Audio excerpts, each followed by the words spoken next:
Hey everyone, welcome to Man Cave Insider episode 16. I'm Dennis Clark. Thank you for joining.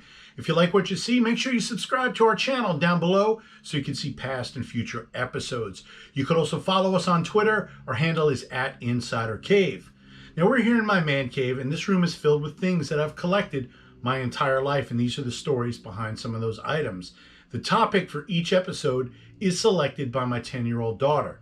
Now, your mission, should you choose to accept it, is to join me to talk about one of the most popular film series of all times, Mission Impossible, starring Tom Cruise.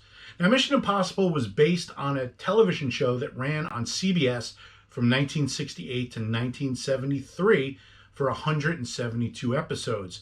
The series was brought back in 1988 on ABC and aired for 2 more seasons. In the mid-90s, Tom Cruise started his own production company with partner Paula Wagner and set up shop at Paramount Pictures. His first project is he wanted to do a big screen version of Mission Impossible. They hired Scarface director Brian Palma to direct, and after several rewrites of the script, they settled on Robert Towne and David Koepp. Much of the action sequences were written in advance of the script. The first third of the movie was shot in Prague, Czechoslovakia, which at that time had been featured in very few American films.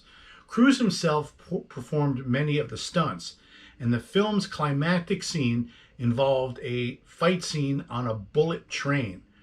Although much of the scene was shot in the studio, to recreate the 140-mile-an-hour winds, they used an actual skydiving simulator for the scene. The film also featured Ving Rhames, Emilio Estevez, and Jon Voight. Mission Impossible was released Memorial Day weekend, 1996, and it was the first film to be released on over 3,000 screens in North America, and it went on to gross $396 million worldwide. The second film, Mission Impossible 2, came out in the year 2000. This time it was directed by famous international director John Woo, who had directed a lot of Asian kung fu type films. This film had a very stylized look to it. Much of the film took place in and around Sydney, Australia. The first scene that Tom Cruise's character was in was shot in the Moab Desert in Utah, featuring his character Ethan Hunt rock climbing. The studio wanted Cruise to use a stunt double, but he felt it would be more effective if he shot the scene himself. Ving Rhames was the only cast member to return from the first movie. The female lead was Thandie Newton, who was suggested by Cruise's then wife, Nicole Kidman. The villain of the film, Sean Ambrose, was played by Dougray Scott.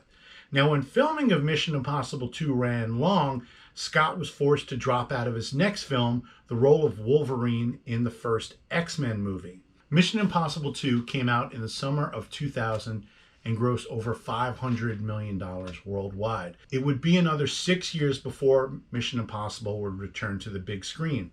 After a deal fell through with director David Fincher, Tom Cruise hired J.J. Abrams to direct the third film after binge watching the first 2 seasons of Abrams' television show Alias. In addition to Ving Rhames returning, they brought in Michelle Monaghan to play a love interest for the character. Felicity alum Kerry Russell was brought in, as was Simon Pegg and Lawrence Fishburne. The film was shot in Shanghai, Rome, Vatican City, and Vancouver, and the villain of the movie was played by Philip Seymour Hoffman. This time the film opened at over 4,000 screens across North America, and it grossed $397 million worldwide. The fourth film in the series was titled Mission Impossible Ghost Protocol. The director for this was Brad Bird.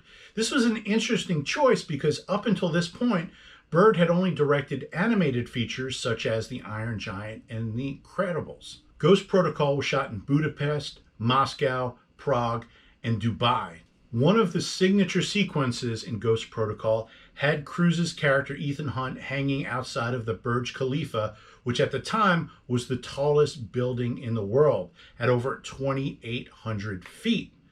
The sequence had him hanging out 1,700 feet above the ground, which is higher than the Empire State Building.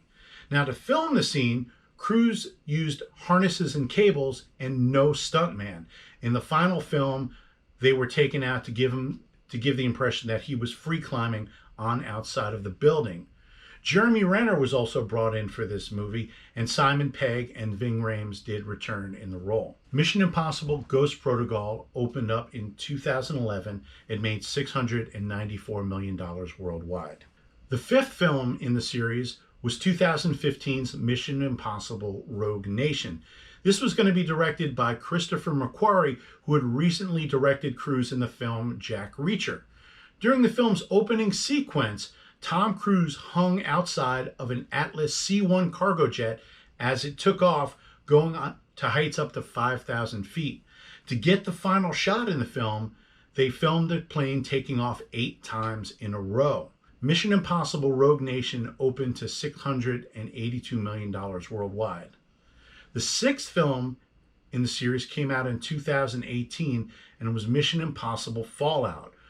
Christopher McQuarrie returned to direct the film, which marked the first time a director had done more than one installment in the series.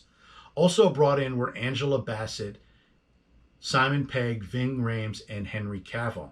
During the filming of a rooftop chase in London, Tom Cruise broke his ankle while jumping from one building to another, and this shut production down for 9 weeks. During those 9 weeks, Henry Cavill had to do the reshoots for the film Justice League, where he played Superman. The issue was that in Fallout, Cavill's character had a mustache, and in Justice League, Superman doesn't have a mustache. Warner Brothers agreed to let Cavill do the reshoots with the mustache, and they digitally took it out in the final film. Another sequence involved a very elaborate helicopter chase, and Tom Cruise did all of his piloting in the scene. The final big segment that was shot for the film involved Cruise doing a halo jump from 25,000 feet. To train for this scene, Cruise did over 100 jumps, and they filmed the scene 3 days in a row because they were only able to shoot one jump per day. Now, when Mission Impossible Fallout opened up in the summer of 2018, it grossed over $700 million worldwide and became the highest grossing film in the series. Shortly after the release of Fallout, Cruise announced that director Christopher McQuarrie was going to be returning for Mission Impossible 7 and 8 that are going to be shot back to back for a 2021 and 2022 release, and both films are currently in pre-production. Now, what I have here is my collection of the Mission Impossible films.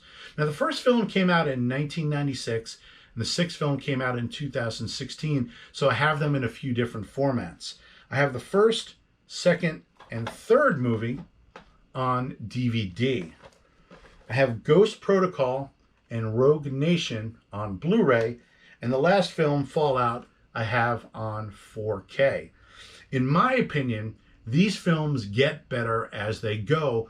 Fallout is definitely my favorite in the series, and I'm eagerly anticipating the next 2 installments. Now, I'm going to put links down below where you can buy the sets of these films. They're available on Blu-ray and 4K, and I'd also love to hear from you. What's your favorite film in the series, and what's your favorite stunt sequence?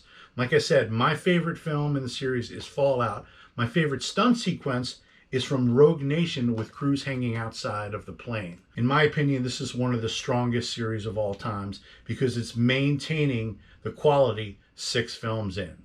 That's it for this episode. Please subscribe to our channel, and we look forward to seeing you again.